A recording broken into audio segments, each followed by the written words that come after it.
So, good evening. Good evening. We are back again. Last stream of the day. Busy, busy, busy, busy day today as well. And I fully missed the transfer video because I went back to bed. So yeah, apologies for anyone who was waiting for the transfer video today. But I did have about 4 hours sleep and I was knackered. So I had a cup of coffee and went back to bed. But yeah, the transfer video will return again tomorrow.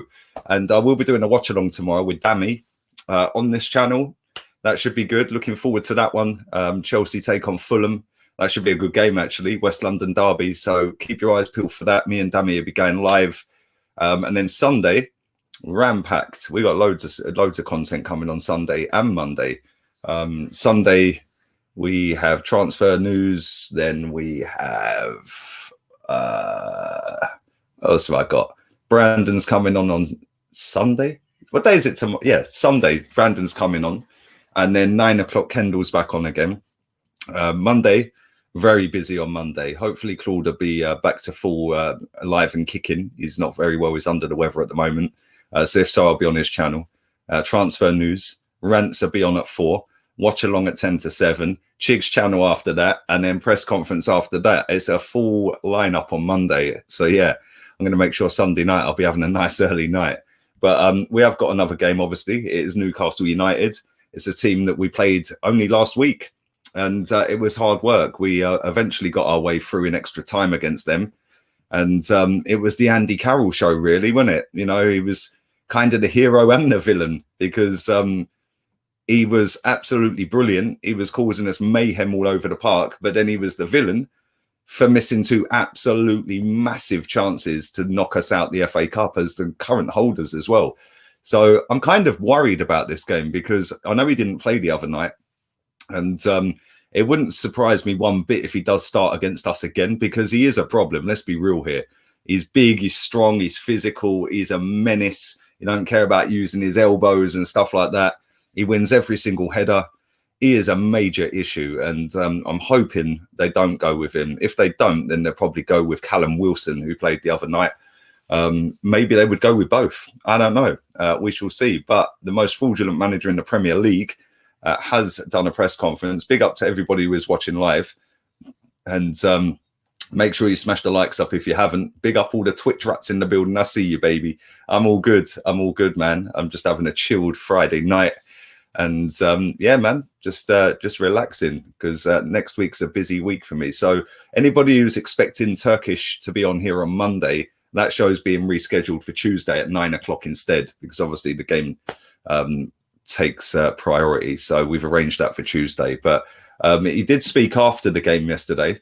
Obviously, that was embargoed until today. So these statements are from last night, but they've come out today.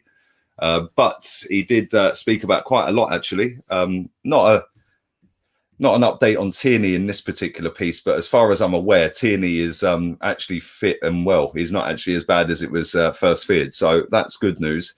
But let's start off with where we at? Pablo Marie. He said he had a calf injury. I think he'll miss a few matches. Okay, he's another one who we will lose because we've already lost Gabby. He's just come back after COVID, which is good news. We've got Thomas back. Let's focus on the positives rather than the negatives. On whether Thomas Partey is ready to start, he said he's made the right step. Obviously, he hasn't played much football in the last 4 months. He had an injury in the exact same place he had before he got injured against Spurs. Yes, Mikel, that was your doing. Now we have the reassurance that he can compete. He did for 25, 30 minutes against Palace. He did it well. He didn't feel anything. So we are now going to look for the next step. He then went on to the appointment of Richard Garlick, who's coming in as the director of football operations at this football club. He's currently at the Premier League. So anybody who doesn't know that, we are getting this guy, and he's basically replacing Huss Farmy, who left the club. And yeah, he's going to be in charge of contracts and stuff like that. But he said on him, we lost Huss Farmy at the start of the season. He had a really important role. because it's very important, a link between myself, Edu, and Edu, the technical director, the board, Vinay. We need that link. We need a person with a lot of experience. He knows the job well. He has all the connections in English and international football as well. And it's someone who can bring ideas and some qualities that we believe are required to run the business the way I want. I'm really excited. I met him. He is certainly the candidate we wanted. And now we have to respect the process. He is at the Premier League at the moment, and we will see when we can get him. It's not official when he's actually going to be announced as in his role, but it's a done deal. So we've made a signing in January. It just ain't a player. But this guy is actually more qualified than Vinay, Edu, and Arteta in his field. So listen, it could only be a good thing at this point. We shall see later down the road, because we have been crap at negotiating new deals for players. So we'll see. He was asked whether the appointment would take pressure off him. He said it's not about the pressure, it's contribution. It's to bring people into our team that are better than us at certain things. It's going to make us a lot better. And to replace Huss, we had to replace Huss, and Huss had a really important role, not only with the first team, but with the academy, and a lot of administration work he's been doing on other entities across Europe. Not quite sure what he means with that, but we needed to replace him. There was no question about that. We've been looking for months, and we decided he was the best person. Pablo Marie, we've obviously spoke about that. I don't like the way they chop this up, because you read it twice. It's like, why have you made a whole new story out of that? Like, whether party's ready to start, we've just read that as well. 4 clean sheets, he said. It's very positive. It's a foundation to win any game. Gives you a great opportunity to go and win every single match. Against Palace, we lacked the quality in the final third. No shit, Sherlock. And we needed needed another typo against teams like Palace. Roy is a manager who gets teams organised. That has been very successful with him over the years, and they are a real threat as well in the transition and on set pieces. We lacked a lot against them. He was then asked about Steve Bruce, whether he feels for him after a bad run of form. He said, absolutely. When you're sitting in one of these chairs, you suffer and you have a lot of empathy for your colleagues. We all know what it takes, how much we all suffer, and Brucey is a top guy, a really good manager as well as a top guy. Okay, besties now. They're besties, bruv. It's mad. Do pump the likes up if you are watching this and haven't already. Anybody who spams my chat like this little Herbert, I'm just going to block you, bruv. I ain't even wasting my time putting you on timeout. Tata. On what it takes to get through a difficult period. First, you need to support the club. That's for sure.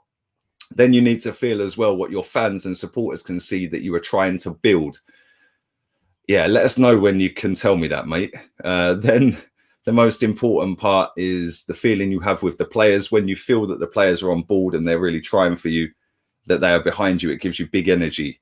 Probably when you feel that the players are lost and not behind you, that's difficult. He then was asked about whether he should stick to his beliefs. He said, yes, in my opinion, more than ever. Things can be difficult, but you have to be able to analyze everything as it happens and as well adapt. You cannot be stuck. Sometimes you have to adapt and change the things to try and improve and shake things around a little bit and find a way.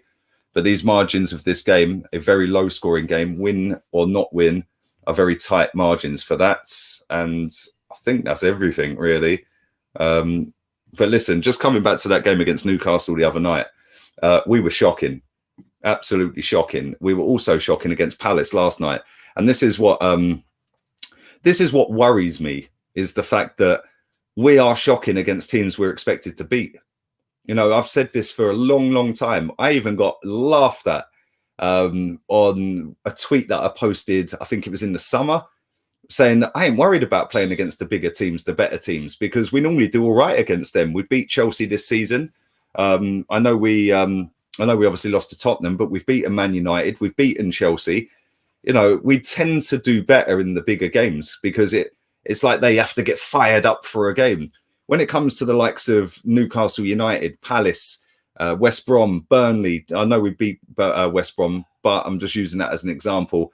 You know, them kind of teams are the teams that we do tend to, oh, well, it's only them. We're better than them. And we kind of, I don't know whether that is the case, but it kind of comes across as, well, we'll beat them, we're better than them because we're Arsenal.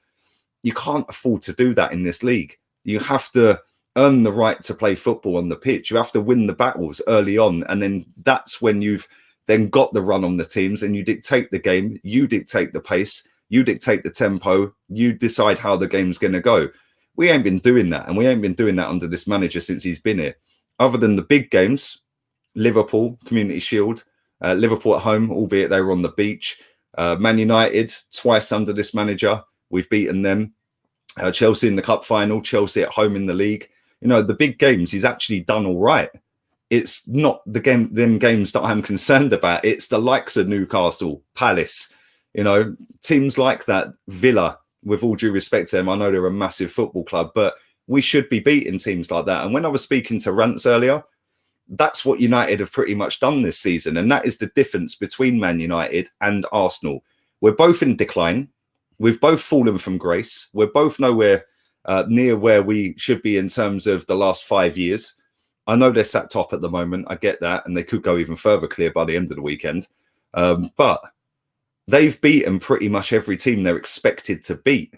And theirs is kind of the opposite way round. They lost to us. They got slapped by Tottenham. They drew with Chelsea. They drew with City. You know, now they're playing Liverpool. You know, they haven't beaten any of the bigger teams around them this season. So we're the kind of opposite. We tend to not beat these lesser teams and do all right against the better teams. And listen, if you beat the lesser teams and pick up the odd point here and there against the bigger teams, you'll be in a position Man United are in this season. When you're struggling against the lesser teams but picking up points in the bigger games, you'll be where we are this season. And that is something we need to fix drastically. I don't know if it's a mindset. If it is, it's been at this club for a long, long time, because this has been going on for a while. You know, our home form's a disgrace. Absolutely shocking. You know, people can bang on about it. Well, oh, there's no fans and this and that. That's irrelevant, because when we were beating Liverpool at the Emirates and Man United at the Emirates, nobody was worried about the fans not being there, were they? You know, now this season, there's no fans again. And all of a sudden, oh, it's because there's no fans. It's any excuse to divert it away from the fact that these players under this manager are not doing the do's. And I'm worried about this Newcastle game. They had a game the other day where they've got to suss us out a little bit. They can see what we can do. We were shocking. Can we be any worse? Well, yes, because we were yesterday. Can they be better? Of course they can. They could score a goal. You know, Andy Carroll, like I said, he should have scored in the early in the second half. He should have won it at the end, barring an unbelievable double save from our goalkeeper. And yeah, it's mad. The fact that we're 11th in the table, West Ham are above us, and they've got a game in hand. Leeds can overtake us if they beat Brighton. I think were they playing tonight? I don't know if can somebody help me? I don't know. Let me know in the chat. Were they playing tonight? Because if Leeds beat Brighton, I think they go above us. So, you know, it's a madness. And this season is a mad season in terms of teams beating teams. Like, the smaller teams are beating the bigger teams. The bigger teams are piping the bigger teams. It's a bit of a crazy one. It's tomorrow. Thank you. But yeah, it's absolutely mad. And that is why I get the ump. Like, I've seen a lot of people, and I know Pepe divides opinion. I get that. You know, the massive price tag doesn't help him. But at the same time, I've seen so many accounts sitting on Twitter tonight saying, is it time to give up on Pepe? A lot of these accounts are the ones that are normally super positive and tweet generic stuff out. And they're all tweeting out. It's like they're all in a WhatsApp group or a DM group saying, should we all tweet out about Pepe? Like, because the slander against this geezer, you know, it's just unbelievable. You know, I see a stat that he hasn't created a single chance this season for any player in the Premier League for us, which is ridiculous, I know. Now, all the players that have been put in the lists that have created them, now give me how many goals they've scored. Because I think only Lacazette and Aubameyang have scored more Premier League goals than him. Do you know what I'm saying? So it's just, for me, he is an issue, Pepe, because he is a lot of money he is costing this football club. But I'm not so worried about him right now. I'm more worried about our striker that's playing out on the left wing to accommodate a striker that I don't think's that great.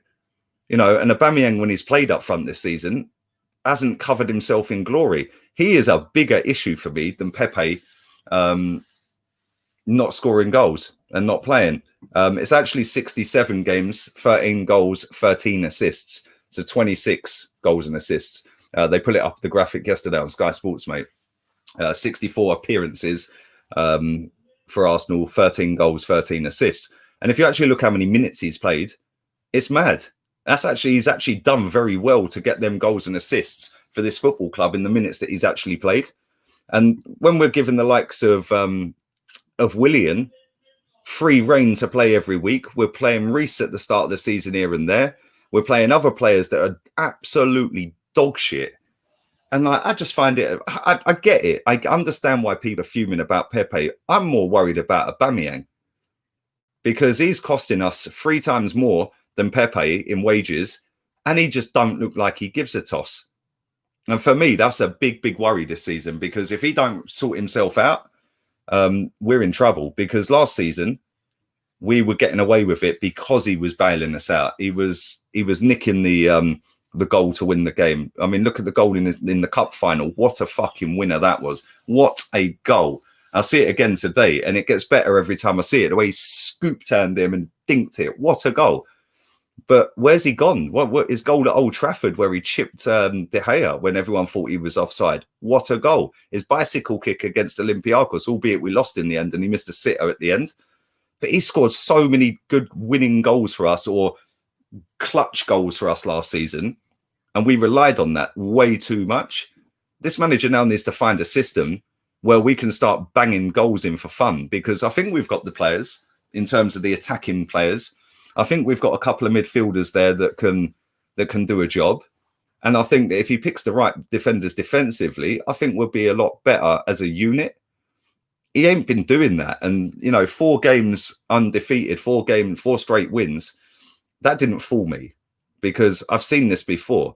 The fact that we're all getting excited because we beat West Brom, Brighton, Newcastle and Chelsea. Chelsea, cool, I get it. But this is Arsenal Football Club, and we're gushing over 4 straight wins.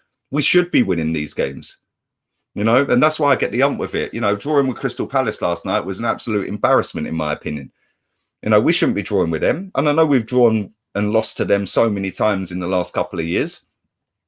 But this is one of the greatest managers ever to have graced football, according to our fans.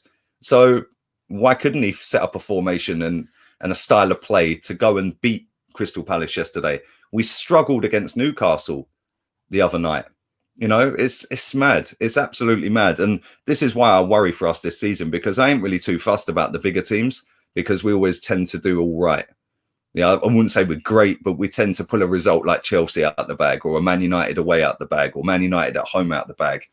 Maybe the odd Liverpool one here and there, or a draw. It's when we come up against teams like Newcastle and the rest down the bottom. That's why I don't see us getting in the top 10 this season. I think we're pretty shafted. And this month was supposed to be the month that we were clearing out the deadwood. Yeah, that's going really well, isn't it? Matt Macy's left. Well done. See ya. Thanks, mate. Good luck at Hibernian, because he ain't coming back. His contract expires in the summer. And Kalasanak's gone on a 6-month loan deal. So he'll be back. Where's the rest of this deadwood going then? We've signed up Rob Holding. Apparently, we're bringing back Zach Medley to play at left back when he's a 6'5" centre back. We're bringing him back off loan from Gillingham when we've just loaned out a left back. Like, surely in your head, when you loaned out Kolasinac, as much as I don't want him here, surely where was the planning to say, Tierney's kind of injury prone. He's had a lot of injuries over the years. What if he gets injured? Then what do we do? Not that I want to see Kolasinac play, but surely there's got to be some sort of planning. Was the planning that if he gets injured, we go and get Zach Medley back from Gillingham when he's doing all right for them this season and played 12, 13 games? It just seems like a mess. You've loaned out a left back who's a shit left back, admittedly, to go and get a centre back to play at left back. This is Wenger shit, mate. Like, I don't get it. I genuinely don't get it. Being impartial, Pepe should be starting games. He'd genuinely get better if he wasn't dropped out of the side all the time. I agree. I like Pepe. I think he's got something about him. The fact, and Chig made a good point earlier about Eddie Nketiah, for anyone who watched the podcast earlier. He said that it must be hard that when you're a player, and listen, we don't particularly rate Eddie at all, but it must be hard that you'll get chucked on for 20 minutes. You're expected to score. He ain't that hype, you know, and it's a confidence issue with some of these players. You know, Aubameyang is clearly a confidence thing.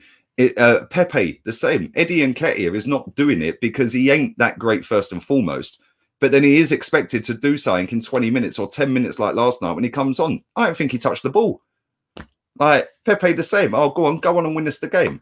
Well, I don't get it. But then on the flip side of that, people are saying, oh, but he got a red card against Leeds.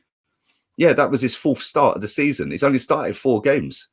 We're like, what, 18 games in? It's mad how we have totally mismanaged this squad this season. And, you know, we still don't know whether Mesut Ozil's leaving. We still don't know whether Torreira is coming back or whether he's going loan somewhere else. Apparently, he's not coming back. We still don't know whether any other players are leaving. We still don't know whether Socrates, Mustafi are going. We still don't know who we're signing, if anyone. And now we're bringing back a centre-back who's barely ever kicked a football for the first team at this club to play at left-back as cover for Tierney. Like, I'm baffed. I'm absolutely baffed. To me, it just looks a mess. And it looks like they ain't got a Scooby what the plan or process, as they call it, is. Because if they did, as much as I don't like Kolasinac, surely you would not be getting rid of a natural left back or left wing back to go and bring a 6'5" centre back in to play at left back when he's playing centre back for Gillingham. I don't fucking get it, man. And it winds me up. And this is why I do get the ump of it, because it just seems off key. I just don't get it. I don't get it. Big up to everybody watching. It's kind of Wenger-esque. Bro, I've been at games before, Anfield, like where we played Oxlade-Chamberlain at right wing back. 2 days later, we sold him to Liverpool. You know, I've seen us go to Anfield. Was it Anfield? And we played a left back at centre back to play a midfielder at left wing back. Like, what's that all about? You know, we've played a right winger in Willian as a striker at City away this season when we got a striker who scored 3 and 3 before that, sat on the bench. Like, I don't get it.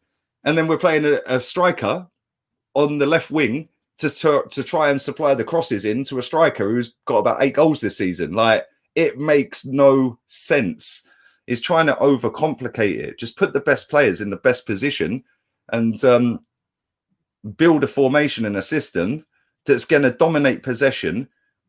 But when you dominate the possession, make sure you're creating chance after chance, because we're struggling to create. Get rid of the Wenger players. Yeah, exactly. That's going well, isn't it? We just signed Rob Holding to a new deal. Oh, dear, it's mad. Yeah, he broke Klopp and Pep.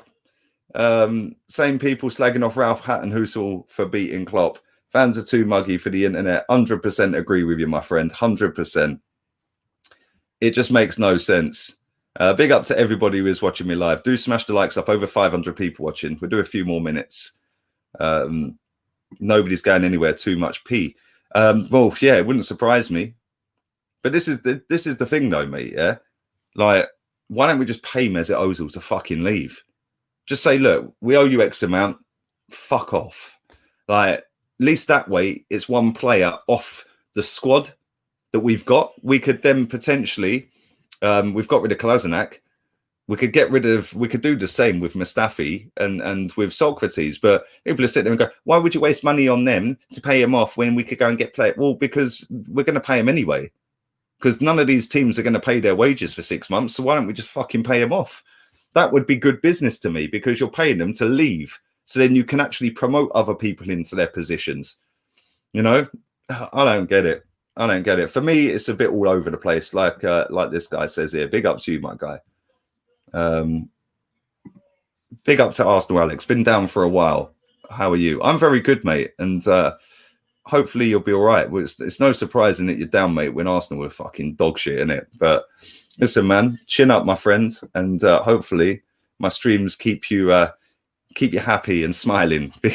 I try and make it as like jokey and, you know, as I can. People say the whole channel's a joke, but dead channel and all that one, you know what I'm saying? But yeah, It's mad. Lee's channel is the best. Thank you very much. Appreciate it. Thank you. We need new fans, never mind signings. Kolazinak's contract doesn't expire, unfortunately, my friend. It expires in 2021. Sorry, 2022. It expires next summer. So yeah, he'll be back. Balogun, another one. Exactly, Balogun. Exactly. This is another thing as well. Like, what has he got to do to get into a squad? And people will say, oh yeah, but you'd give him XYZ and his agent's taken him. Well, how do we know that? That's just media chat. And listen, have you seen some of these journalists that work in terms of Arsenal related news? Just go and have a look at them, like, and read and listen to their stuff. Just because they get to sit in front of the manager and ask a few questions don't mean that they're like being told everything spot on. They're being fed what the club want them to put out there so that they keep their perks of sitting in front of the manager at press conferences. On a match day, for example, when fans are allowed to the ground, they're VIP, mate. They're getting tea, biscuits, caviar. They're getting the fucking sushi platter comes out. I've been in an executive box. The big sushi platter comes out. You're getting free drinks. You're getting this. You're getting that. So they're not gonna say anything against the club. Most of these journalists that write for us lot anyway. I can't really speak for Man U or Chelsea or any other team, but for us, most of these just write generic stuff. Sometimes they get a scoop, but they'll get a scoop because they've got a scoop. So, for example, they might find out that one of our players has broke the COVID rules and they've gone out to a party or something. They'll phone the club up and say, yo, I've just found out X player has just done this, this, and this. I'm not going to put it out there, but I want an exclusive interview with X, Y, and Z. The club will work with them with that. You know, come on, man. Like, I don't listen to any of these people, man. Like, look at the level of questioning that they give him in a fucking press conference. It's ridiculous. Like the other week, now Pep signed a new contract. What does that mean for him? Well, it means he's on a new fucking contract and we're not playing Man City. So what's the point? You know, what was the other one? A few months back, it was Alex Lacazette and the Aubameyang. What does their poor form at the moment mean for Eddie Nketiah? Well, fuck all, because he ain't good enough. What a stupid question. Like, you hear him every time I do a press conference, man. The questioning is dead. And yeah, it's mad. Chappie, I ain't your babes, bruv. Like, I don't know how you're moving and all that. I don't know whether you've had a couple too many Sylvesters, bruv, but each to their own, bruv. Whatever floats your boat and all that. Do you know what I'm saying? Maybe you're floating the boat, maybe they're floating the boat for you, bruv. But I don't know, bruv. I don't know. Big up to you. Make sure you subscribe to Lee Chappie's account as well. Subscribe to him now. Mikel's man management and lineup subs is like watching a 4-year-old trying to build an ultimate team squad whilst drunk. Quality comment, man. Quality comment. It is. It is. His substitutes very rarely work. It's not often he'll bring a sub on that'll go and score the winner. Like, I know he did it with Balogun, ironically, who's not played a game since. I don't get it.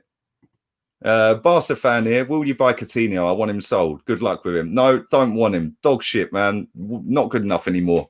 Way overrated. So yeah, not for me. And we'll have Messi.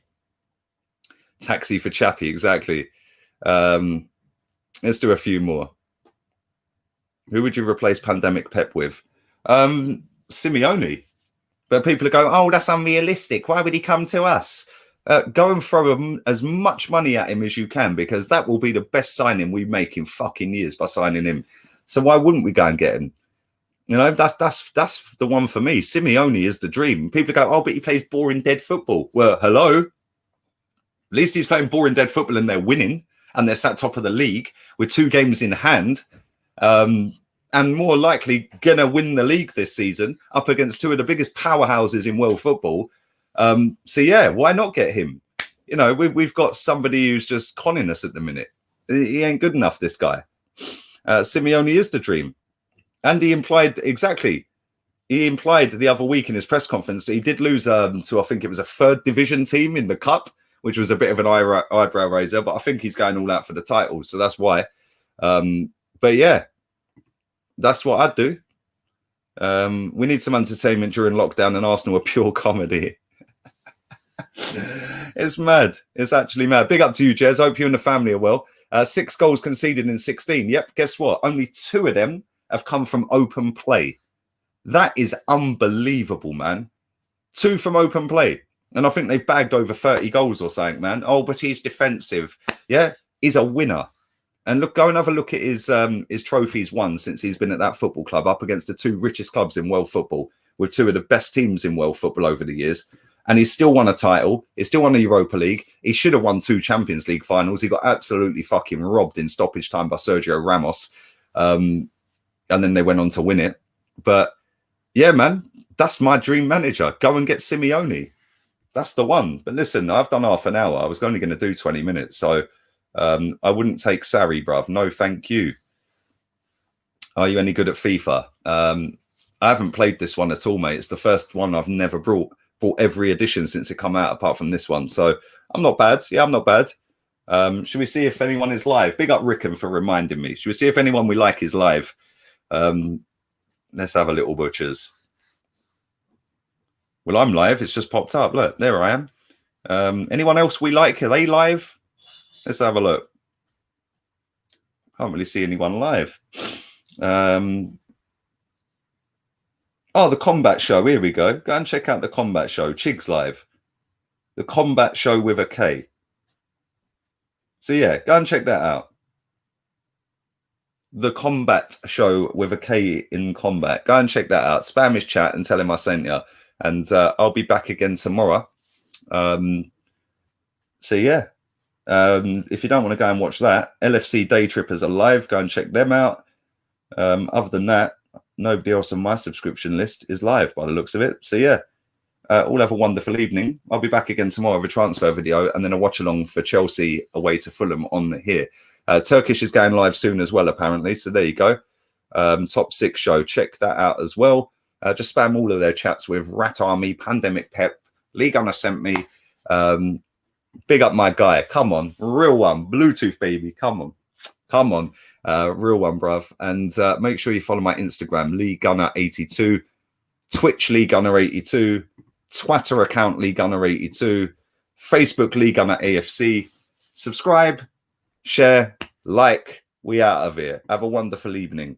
Laters. Arteta out.